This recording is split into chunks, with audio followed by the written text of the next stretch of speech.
بنقول لك ايه، لما تعمل فرح مشي على جدك. مش تروح تعمل قروض وتندين لطوب الارض وتيجي تسدد ما تعرفش تسدد. كل ده عشان تعمل فرح وتعمل قاعه وتعمل دربكه وتعمل جندلي. يا راجل مشي على جدك، مش عيب؟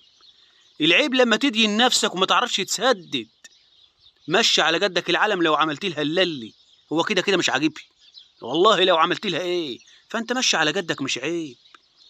العيب لما تدين نفسك وما تعرفش تسدد، تبقى مدين لطوب الارض وما تعرفش تسدد. والله اللي حواليك اللي بيبقوا واقفين حواليك ده هموت، والله لما تنداين والله ما تلاقي ولا واحد. مشي على جدك. لما تمشي على جدك مش عيب. مشي على جد روحك وعلى جد جيبك. ما تروحش تتفشخر وتدين نفسك لطوب الارض وتبقى عامل قروض، كده غلط منك. مشي على جد روحك. العالم لو عملت لها اللي هي كده كده متكلمه، فانت مشي على جدك، مش عيب يا راجل. عقلك فين انت؟ عقلك فين لما تدين نفسك وتنيل الدنيا كده وتحتاس بعد الفرح تبقى بحوسي؟ يا راجل اعدل نفسك يا راجل، مشي على قدك.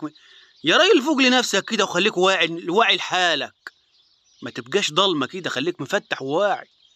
يا ريت تصلوا على النبي يا جماعه وتشيروا الفيديو، والسلام عليكم. ربنا يهدي. السلام عليكم.